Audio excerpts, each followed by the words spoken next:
ராஜா ராஜாமா ராஜாமா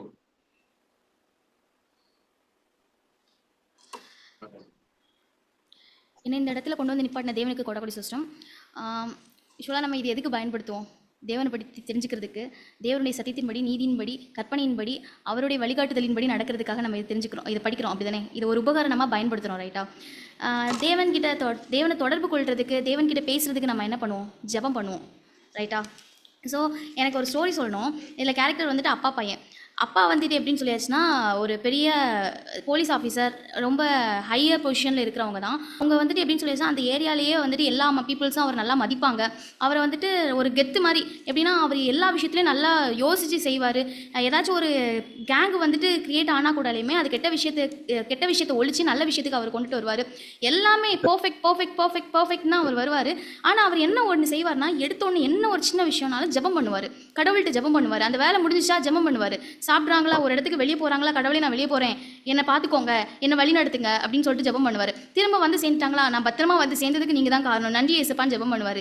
இதுவே வந்துட்டு ஒரு இடத்துல வந்துட்டு அவர் ஒரு நல்ல ஒரு விஷயம் நடக்குதுன்னா, இது நடக்கிறதுக்கு நீங்கள் தான் ஏசப்பா காரணம், இதுக்கு இது எனக்கு ஒருத்தன்னு சொல்லியாச்சுன்னா நீங்கள் எனக்கு இதை கொடுங்க ஏசப்பா அப்படின்னு சொல்லிட்டு அதுக்கும் ஒரு சின்ன ஜெபம் பண்ணுவார். எதுக்கு எடுத்தாலும் ஜெபம் பண்ணுவார்.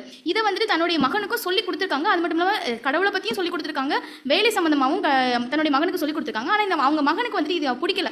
என்ன எப்போ பார்த்தாலும் நம்ம அப்பா வந்துட்டு ஜபத்திலேயே இருக்கிறாங்க. எங்கள் அப்பாவை வந்துட்டு எவ்வளோ பெரிய ஆள், நல்ல வலிமையான ஆள், நல்லா யோசிக்கிறவர், நல்லா பிரில்லியன்ட் கை, இவங்க வந்துட்டு எப்போ பார்த்தாலும் ஜபம் பண்ணிக்கிட்டே இருக்காங்களே, அப்படி இந்த ஜபத்தில் என்னதான் இருக்குன்னு சொல்லிட்டு யோசிச்சு ஒரு நாள் அவங்க அப்பாட்ட போய் கேட்டாங்க.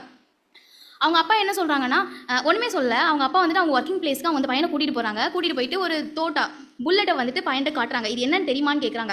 தெரியுமேப்பா, நீங்கள் நிறைய வாட்டி எங்கிட்ட சொல்லியிருக்கீங்களே, இது வந்துட்டு தோட்டா, இது நல்லா இது ரொம்ப வந்துட்டு எக்ஸ்பென்சிவானது, கூடவே வந்துட்டு ஒரு யானையை வீழ்த்துற அளவுக்கு கூட இதுக்கு வலிமை இருக்குன்னு சொல்லிட்டு நீங்கள் சொல்லியிருக்கீங்களேப்பா அப்படின்னு சொல்லியிருக்காங்க.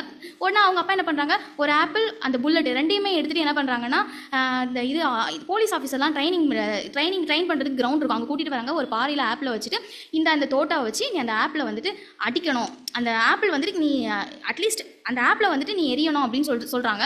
உடனே பையன் கேட்குறேன், துப்பாக்கி தாங்கன்னு கேட்கான். துப்பாக்கியை விட தோட்டா வலிமையானதுன்னு நீ சொல்கிற, இந்த தோட்டாவுடைய வேல்யூ என்னன்னு உனக்கு தெரியும், ஒரு யானையுமே கூடவே வீழ்த்துற இந்த தோட்டா வச்சு நீ துப்பாக்கி தரமாட்டேன்னு சொல்கிறாங்க. அவன் தூக்கி இறையிறான். அது வந்துட்டு ஒரு லெவலுக்கு கூட போகலை, ஒரு தொலைவை கூட தாண்டலை. அது மட்டும் இல்லாமல் வந்துட்டு அந்த ஆப்பிள் வந்துட்டு ஒரு சின்ன அணு அளவு கூட நகரலை.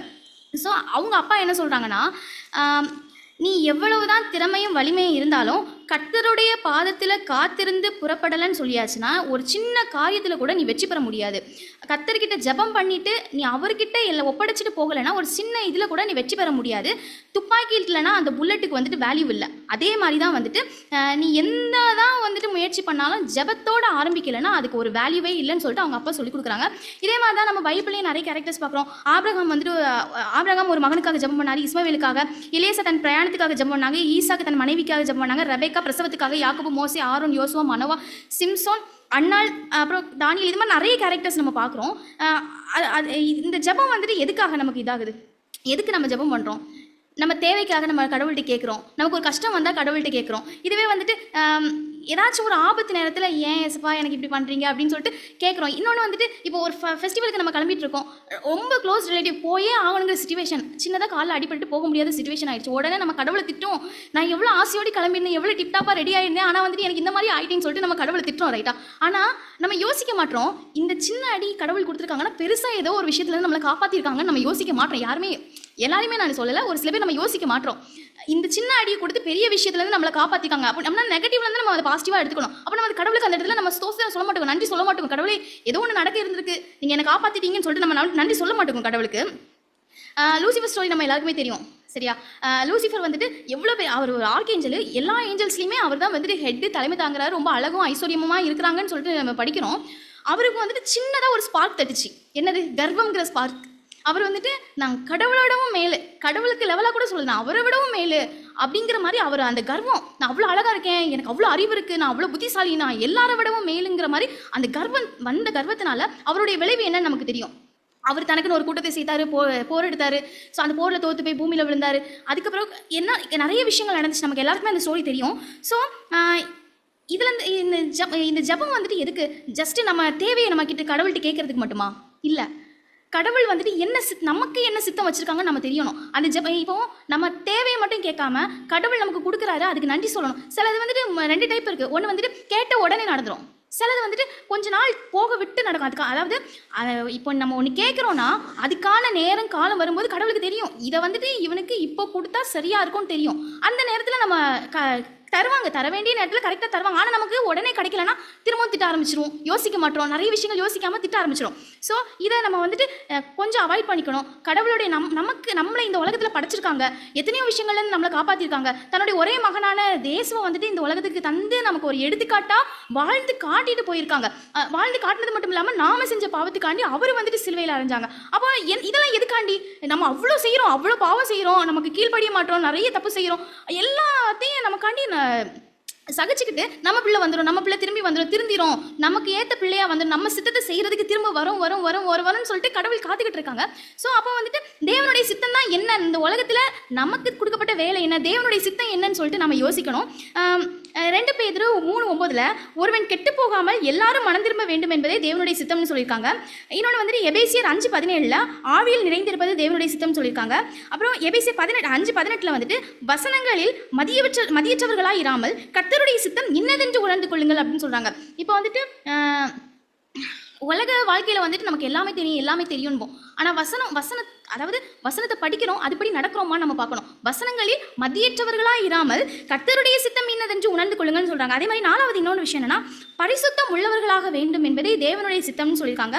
1 தெசலோனிக்கேயர் 5:16-18 எப்பொழுதும் சந்தோஷமாயிருங்கள், இடைவிடாமல் ஜெபம் பண்ணுங்கள், எல்லாவற்றிலையும் ஸ்தோத்திரம் செய்யுங்கள், அப்படி செய்வதே கிறிஸ்து இயேசுக்குள் உங்களை குறித்து தேவனுடைய சித்தமாக இருக்கிறது அப்படின்னு சொல்லியிருக்காங்க. இன்னைக்கு வந்து நான் 4 விஷயம் சொல்ல வந்தேன். ஒன்று வந்துட்டு ஜெபத்துடைய முக்கியத்துவத்தை நம்ம அறிஞ்சிக்கணும். இப்போ சின்ன விஷயத்துக்கெல்லாம் ஜெபம் பண்ணுறோம். அதாவது ஒரு நாள் கெட்டதுக்கு நம்ம ஜெபம் பண்ணுறோம், நம்ம தேவைக்கு ஜெபம் பண்ணுறோம், இப்படி ஆயிடுச்சேன்னு சொல்லிட்டு ஜெபம் பண்ணுறோமே. ஜெபம் பண்ணுறதை கூட காட்டிலும் கடவுள் நமக்கு ஒரு விஷயம் தந்திருக்காங்க, நன்றி சொல்கிறதுக்கு சொல்லலாம், தேவனை துதிக்கலாம்.